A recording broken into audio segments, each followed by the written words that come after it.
Welcome to Yap Time with Alexandros. I am your host, Alex, so let's chat. I want to talk to you folks about a news story that I saw from January 1st of this year that was kind of a flash in the pan story. It's been buried in the last week or two by a lot of other things going on in the news. But this particular story is something that probably everyone should be paying attention to. On January, excuse me, not January, sorry, I'm recording this live. On March 1st, excuse me, of this year, a guy named Martin O'Malley did an interview on CNBC.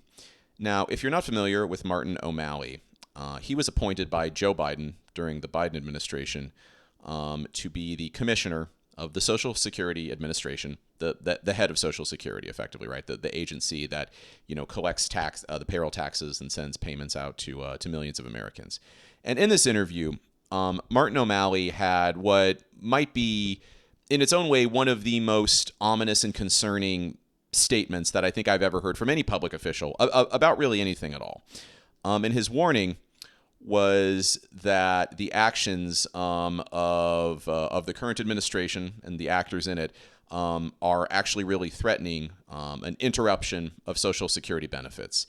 And O'Malley said, here's a direct quote, he said, "Ultimately, you're going to see the system collapse and an interruption of benefits." O'Malley said, "I believe you will see that within the next 30 to 90 days. People should start saving now," he added. So, Social Security is the sort of kind of like grand entitlement program in the United States. It's the most recognized, the biggest, and the most widely known. And I thought I would spend a little time today first giving you kind of like a tiny little bit of background, but then walking through kind of a potential scenario, right? What would actually happen if, God forbid, it came to pass that Social Security payments simply didn't go out for a month or for 2 months? So, with that, let's begin by kind of establishing kind of like some baseline stuff. So, Social Security is a hugely significant program in the United States. It serves as a financial lifeline for about 69 to 73 million Americans, depending on like how you count it, and which parts of Social Security they benefit from, because there's different parts. It provides essential support for retirees, for disabled individuals, as well as family members or surviving family members of people who've passed away. More than that, Social Security is the primary income source for many beneficiary. About 40% of men and 44% of women over the age of 65 get 50% or more of their income from Social Security. To give you another idea, about 40% of Americans rely solely on Social Security income for their retirement, right? Social Security checks that they receive from the payroll taxes they paid when they were working, that is what lets them survive. It's what lets them help pay for rent, mortgages, food, medicine, other essential services. Social Security is a massive, massive program in the U.S. Like I said, about 70 million people get paid from Social Security every single month. And maybe another important thing to understand about Social Security and why O'Malley's warning was so dire. Social Security, the first Social Security check went out on January 31st of 1940 to a woman named Ida Mae Fuller, who was a school teacher and a legal secretary in Ludlow, Vermont. She got the very first one.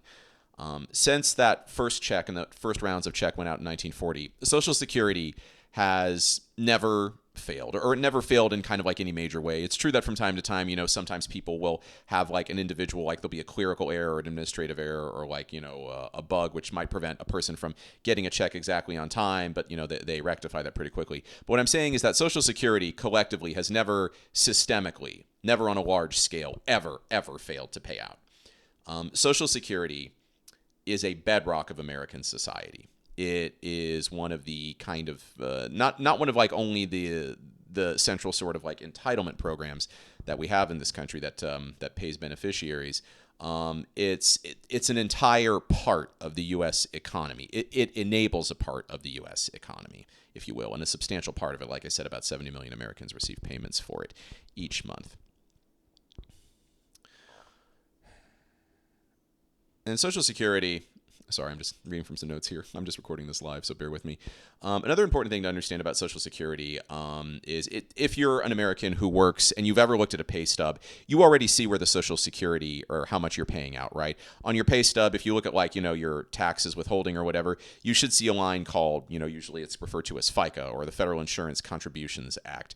That is the payroll tax where Social Security comes from. To give you folks some idea, and for those of you who maybe aren't aware, in terms of how it works, the payroll tax works like this.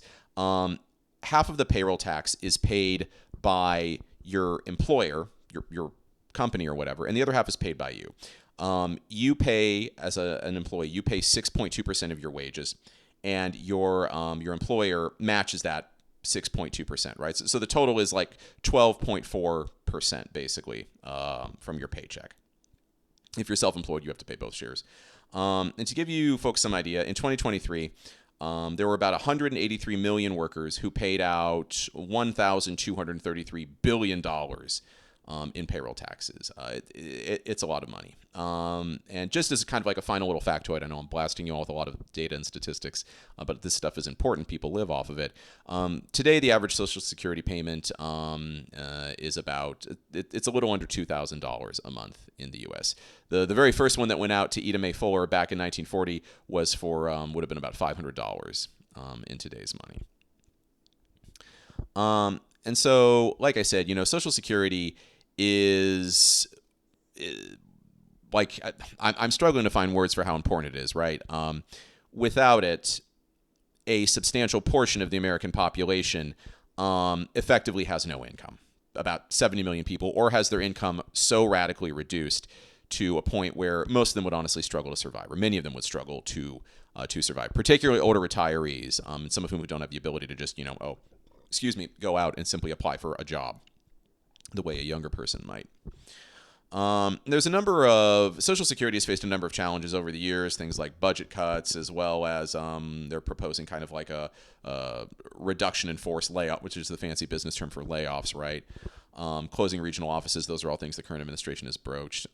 Social Security is a bedrock, like I said, is a dinosaur. It's been around for a while. And like a lot of dinosaurs, parts of it are honestly pretty creaky, but that doesn't mean it fails to work. The technology and infrastructure of Social Security is very old. A lot of it is built in what's called COBOL, which is a programming language that came out, I think in like 1959. I work in tech. I've never used it myself. So some of the systems are certainly old. It is not the most streamlined or effective program, but it pays out for a huge chunk of Americans and provides them a living. It's not something to be taken lightly, certainly not something to be tampered with. And that's one reason why Martin O'Malley's warning was honestly so dire, I thought. So what I want to talk about now is a hypothetical scenario. It's a scary and doom-ridden scenario. And I know there's a lot of doom scrolling in the news these days. There's a lot of terrible and ominous things to focus on. But I'll put to you that the possibility of a major disruption of benefits in Social Security is such a big story, and such a story that touches so many people's lives instantly, that it dwarfs everything else that is happening right now in the U.S. economy. The fluctuation, the massive contraction we're seeing in the stock market, that's nothing compared to Social Security payments not going out. The tariffs and trade wars the Trump administration is engaging with around the world, that is nothing compared to what a Social Security benefit disruption would be. The recent budget standoff in Congress, which just got resolved today, they agreed to extend the budget. That is nothing compared to a disruption in Social Security benefits. A disruption in Social Security benefits is an event of a scale that no person in America has really ever lived through. Like I said, it's paid out consistently and never really failed to pay out for about 80, 85 years now, right? There is virtually no living person in the United States who even remembers what life was like before Social Security or before it paid out. So let's talk a little bit. I want to talk about this kind of on two levels. I want to start at the individual level, or like what's called, sort of the micro level, right? What happens to individual households that depend on Social Security? if it doesn't go out. So the first and most obvious thing that would happen if people wake up one day and the Social Security check just isn't there, it's not deposited, the money's not there, and it is announced that there is some massive disruption or whatever happens, whatever chicanery and nonsense, that immediately, instantly throws 70 million Americans into a financial crisis instantly, right? This isn't like at the government level. This isn't at the level of international trade, right?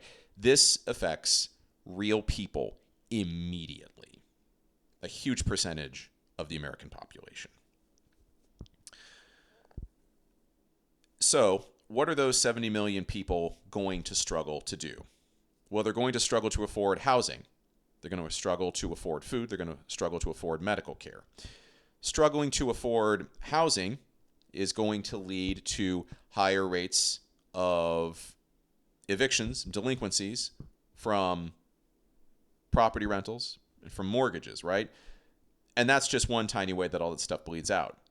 You'll also find, that individuals aren't able to afford things, right? They're going to have to fill in the gap in that income somewhere, right? You'll start to see people take out a lot of short-term loans, which means, of course, that consumer debt, which is already at an all-time high, that skyrockets too. In addition to that, you'll see increasing exponential pressure placed on other government assistance programs, things like SNAP, et cetera, right? If people have to make up that massive hole they now have in their monthly income, they will look anywhere they can or to any other government program to do that. The TLDR of it, folks, is that and I'm glossing over a lot. I'm trying to focus on things that are, kind of cold and factual because the individual reality is so frightening and so gruesome, right? People aren't going to be able to afford food. They're not going to be able to afford housing. They're not going to be able to afford medicine and other basic necessities. The upheaval that this causes is absolutely systemic at every level. Now let's back up a little bit and go a little higher, and let's talk about kind of like at the macroeconomic level. Broadly speaking, again, we're talking about these kind of big statistical kind of aggregates and groupings. Well, what would it mean for kind of the whole kind of economic picture in America in general? The biggest thing you would see is that consumer spending would tank, right? Consumer spending, you and I are consumers. Consumer spending is all the stuff that you and I buy every day. Consumer spending in the United States drives about 70% of GDP, of gross domestic product, right? One of the major ways that we even think about, well, what even is the economy, right? All of the goods and services that you and I consume all the time. That immediately, GDP itself immediately takes a huge hit, right? Whatever contractions we're seeing in the stock market today, that is nothing, infinitesimal, compared to the hit that would come if consumer spending craters like that, which it will crater if Social Security payments fail to go out. That, in turn, will lead to a massive drop in investor confidence. Investors are already not confident right now in U.S. markets. You would see enormous volatility throughout pretty much all exchanges and security markets in the U.S. And more than that, though, at a deeper level, it's easy to talk about all this cool, abstract, economic stuff and try to be dispassionate. What this is, a breakdown in Social Security payments reflects a failure on the part of government institutions to manage and perform what we think of as one of their essential duties, right? Social Security payments must go out. They've gone out consistently for 80 years. Whoever is in charge when the first payment fails, the blame would be astronomical and immediate across a huge swath of American society. You can spin trade wars. You can spin tariffs. You can massage the optics of X, Y, and Z. You can't massage the optics of 70 million Americans losing a substantial portion of their income, or at least you can't do it easily. The public outcry over this would dwarf anything that's probably been seen in living memory in the U.S. There's been some videos recently, of those town halls congressional members have been doing, and people have been yelling at them.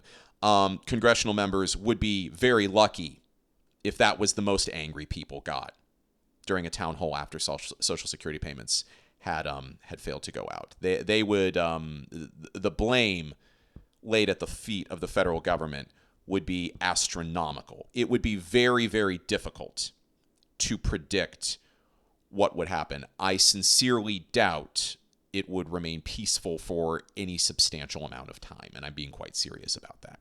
It's 70 million people.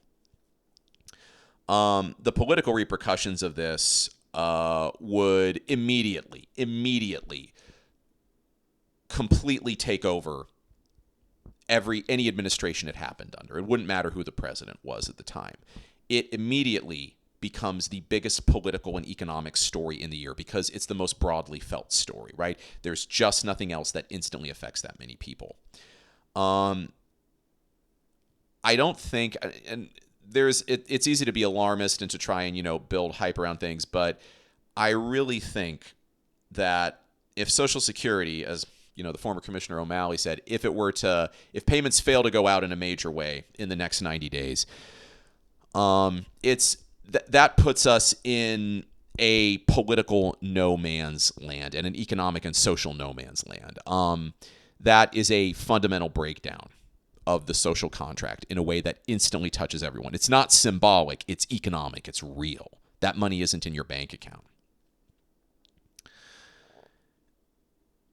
There's a lot of other impacts it would have as well, but I think also, folks, one of the other major impacts it would have, stepping back even further and looking at it from even kind of higher up in terms of like the global economy, you would probably start to see a lot of foreign capital strongly sell off their positions, that sell off the U.S.-based assets that they own, and you would see them pull out at a scale we've probably never seen before. One thing a lot of people don't realize is that a lot of the capital, the money in the United States, comes from abroad, right? We live in a global economy. Money comes and goes where it may, because that's what money does. It moves around in the world.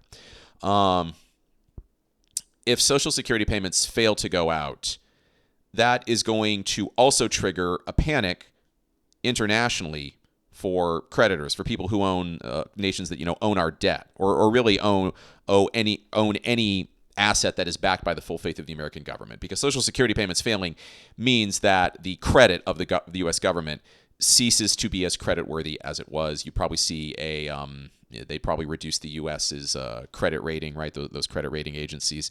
But more than that, more than it going from AAA to AA or whatever, you would see a massive exodus of foreign capital and foreign investment from the United States. That, on top of all the other disruption, would create an economic whiplash that no administration on earth is prepared to deal with. The effect of that many Americans, that many consumers, suddenly not having income, or the income they're used to, would blow a 70 million person hole in the U.S. economy. It would be that big. It would be of such a magnitude that it would dwarf every other event probably that happened in the year. It would be the most ruthlessly symbolic event possible, right? Social Security checks not going out. It's hard to know what to think or how to respond to that, right? And if that was to happen, the federal government would have to immediately work to try to stabilize the system and to get the payments going, or those payments going out again, right? Given the current cuts being proposed by the administration and the various surrogates, I won't name them, who want to, make the government quote unquote more efficient, gutting the Social Security Administration, doing mass layoffs, not only makes just reducing the cost of what it takes to run Social Security, that not only makes a failure of Social Security more likely, it makes it that much harder to recover from a failure after it happened. If payments fail to go out 1 month, that is an unprecedented crisis. If they fail to go out for, God forbid, 2 months in a row, that is that would be an even bigger kind of crisis, right? Once is an outlier, twice is a pattern, so to speak. Even if it happened once, though, to be honest, the economic shock wave of that would simply be too big for probably most of us to fathom. It would fundamentally alter the American economy in ways that are hard to imagine. It's like I said, folks, there's all sorts of, economic chaos going on in the world right now because of what the U.S. administration or what the president and his administration are trying to do. But there's chaos and there's chaos, right? Tariffs and trade policy are damaging and hurtful, but at the end of the day, tariffs are the whim of one person with a pen. Congressional budget issues and the threat of government shutdowns and defaults, those are political issues, right? You simply get enough people in Congress to vote on them. They feel enough pressure, they'll vote on it, and voila, the debt ceiling is raised, a budget is agreed upon, right? Those sorts of problems have a very specific and very precise and very easy solution. 70 million Americans not having income, losing their Social Security payments, that doesn't have a fast or easy remediation. There's no stroke of a pen that can fix that. There's no congressional vote that can fix that. That is a deeper and more abiding problem. It is the U.S. falling off a cliff, if, God forbid, it does happen. Hopefully, it doesn't. But I just wanted to chat with you all today because that's something I've been thinking about a lot lately. And I guess we'll see. I sincerely hope that, Martin O'Malley's prediction is wrong. I don't want him to be right. I'm sure he doesn't want to be right either. But we will see what happens. But certainly something to be on the lookout. Like I said, Social Security payments not going out, that will snowball faster than everything else the administration is doing put together. So that is something that, I suppose we should all probably be paying attention to in this age of relentless doom scrolling and being told that everything is the worst thing that happened. Some things actually are a true emergency if they do come to pass. So let's hope that doesn't. At any rate, thank you all for listening today. This is Yap Time with Alexandros. Like I said, I'm your host, Alex. I appreciate you all listening. Thanks, folks.